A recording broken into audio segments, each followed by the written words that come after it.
Hi everyone, welcome again to another session of Learning Together. I am Christian and this is Language Curriculum class. In today's session, we are going to learn about the principles of language learning, and you are expected to demonstrate understanding of the principles of language learning. In this lesson, you will dwell on the 12 principles of second language teaching. According to Brown 1994, as cited by Corpus 2015, the 12 principles is divided into or categorized into three major domains. These are the cognitive principles or the cognitive domain, and then the linguistic principles, linguistic domain, and the socio-affective principles. Let's have first the cognitive principle. The first one under cognitive principles is the anticipation of reward. Learners are motivated to perform by thought of a reward, whether it is tangible or intangible, long or short term. So giving of reward follows the theory of B.F. Skinner's operant conditioning, that human beings are driven to act or behave by anticipation of something. Alright? And what are the implications of giving rewards in language teaching? First is it provides encouragement and compliments to the students' performance. It will remind the students of their long-term rewards in learning the target language. And then, of course, it will encourage the students to support each other, and for poorly motivated students, external reward or those rewards just like giving of stars, saying very good, you're excellent, bravo, and the like, it will spark their interest to learn the language. They will have this enthusiasm in language learning. Next thing is provide meaningful learning. Providing realistic context to use language is thought to lead a better long retention as opposed to rote learning. We have to provide realistic context. We have to let them experience what we are teaching. Okay, how are you going to do this inside the language classroom? First, you have to make lessons meaningful by appealing to students' interest, academic, and career goals. For example, have some activities that will arouse their interest. And then you have to link the new topic or concept to something the students know to make the topic meaningful. So relating to what is happening in the reality, let them experience it, because when we teach the concept, the theory, all of the things will be forgotten if they will not experience it. All right? And then you have to avoid these things. You don't have to teach too much grammar explanation. You don't have to dwell on abstract principles and theories. Rather, you have to let them experience those principles and theories, and then do away with the memorization and take away those activities that are not really part of, or that is not really aligned in, kumbaga, walang masasayang na panahon. Alright? Next thing is the automaticity. This is the subconscious processing of language for fluency. It can only be achieved without over-analyzing or without giving too much attention to language forms. Automaticity is the road to fluency. So how are we going to do this inside the language classroom? Of course, we have to bear in mind that automaticity isn't gained overnight. You have to be patient with your students as you slowly help them to achieve fluency. Alright, how you are going to do it? Let them practice them. Though we put standards, but we have to bear in mind that the learning will not take place in just overnight. So slowly but surely. Okay, practice makes perfect. Next is, do not overwhelm your students with grammar. So this is happening in the real classroom. The students are afraid to speak in front of the class or when they do reporting because the teacher is always correcting them with grammar, with pronunciation and everything. That should not be done inside the language class. Let them speak and then later na ang correction, because the more you correct them on the immediately, it will lower their self-esteem, and then that's the thing that they will not speak because naawawan siya sa klase. Alright? And then, okay, for example, if the student is talking and then you've noticed that there are grammatical lapses, let him finish first of what he is saying and then correct him after in a nice way in order for the students to learn better. Again, practice makes perfect. Okay, next is strategic investment. Success in learning is dependent on the time and effort learners spend in mastering the language.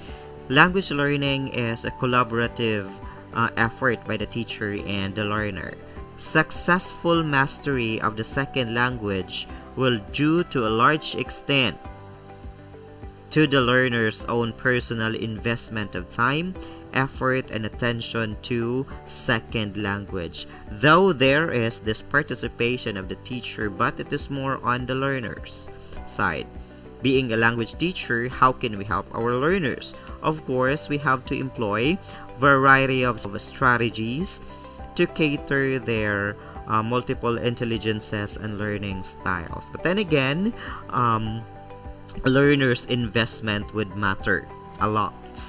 And the last under cognitive principle is the intrinsic motivation. According to Brown of 1994, the most potent learning rewards to enhance performance are those that stem from the needs, wants, and desires within the learner. Okay, that is found within you if you are really interested or not. Alright, next is we'll proceed to linguistic principles. First, under linguistic principle is what we call native language effect. The learner's native language creates both facilitating and interfering effects on learning. So this is true with the implementation of MTB MLE in our grade school from grades 1 to 3. Learning second language through the first language is better, but in some other cases it could also interfere learning of the second language. So Brown of 1994 suggests ways for us to counteract or to avoid those interfering effects on language learning.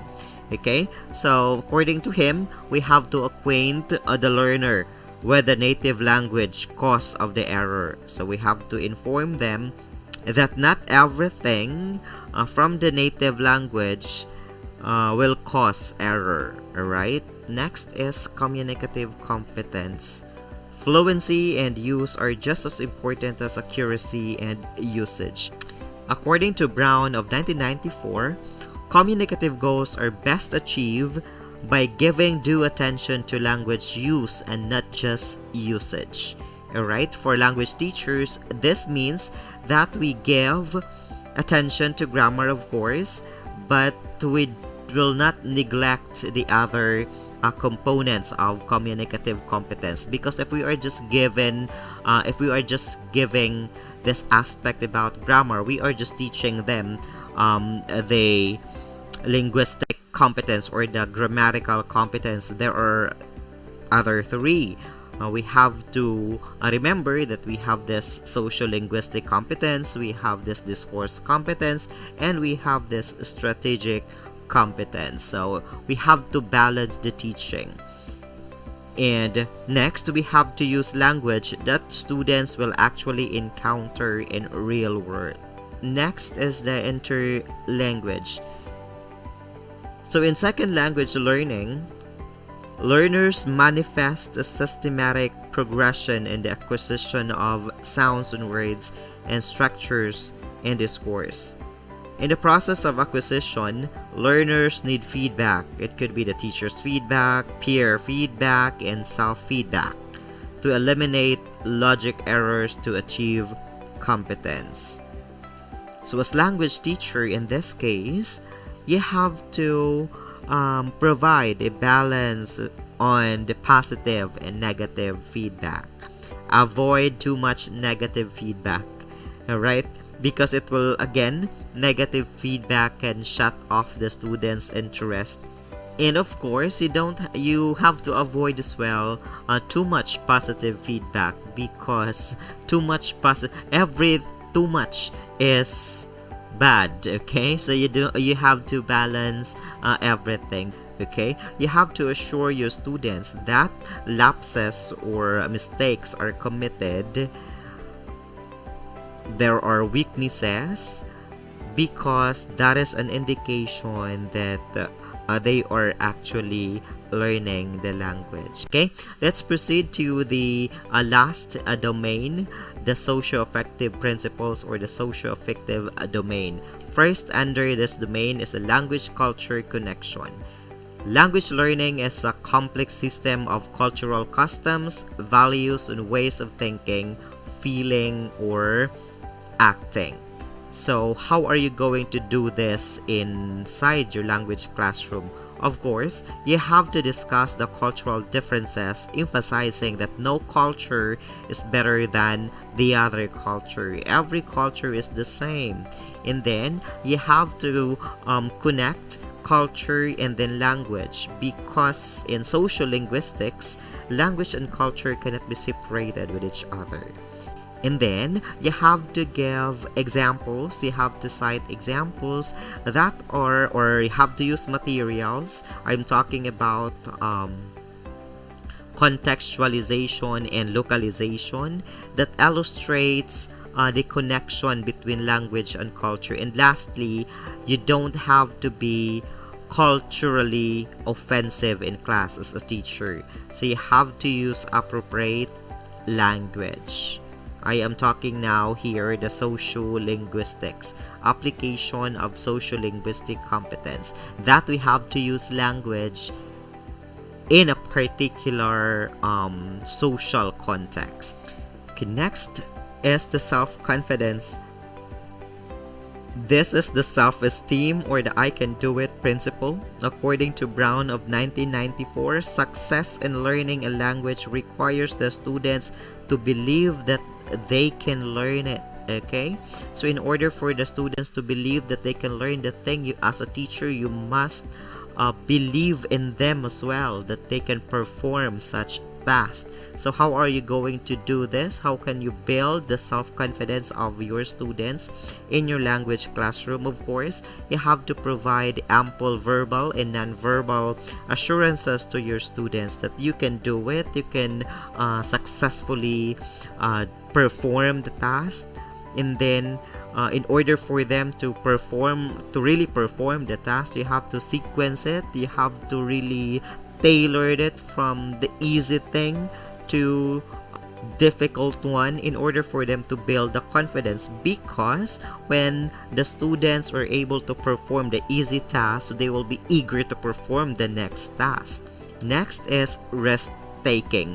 This is in line with self-confidence, so this is accepting challenges. Okay, so in this time as a language teacher, you have to experiment with language slightly beyond what is the normal or what is the certain. Okay, so you have to sequence your lesson, the technique that you will be using to ensure learner success, and then you have to create an environment or a learning environment that encourages students to try out language activities or language ventures that will need a response. And then here's the thing, provide reasonable challenges to your students, because the more they are challenged, the more they will learn. Next is language ego. Guerra defined language ego as the identity a person develops in reference to language he or she speaks. Okay, what should the language teacher do? So according to Brown of 1994, first thing that the teacher will do is to display supportive attitude to students. Explain that the confusion of developing second self in the language culture is normal and natural process. In this case, we cannot deny the fact that inside the language classroom or inside your classroom, there are the students who are really good in speaking the language, really good in using the language, and there are those who are not that good in using the language. They don't need to compare themselves from those people who are very good in using the language, and each of them has this own unique identity. Okay, so para maiwasan ang pagkukumpara or panghuhusga inside the class, so you have to emphasize that one. Alright, these are the principles of second language learning. With the understanding of the 12 principles of language learning, we can develop the sound curriculum for language program. Alright, I hope you are learning. If you have questions, type them in the comment section. That's all for today, and see you all in our next video. Thank you.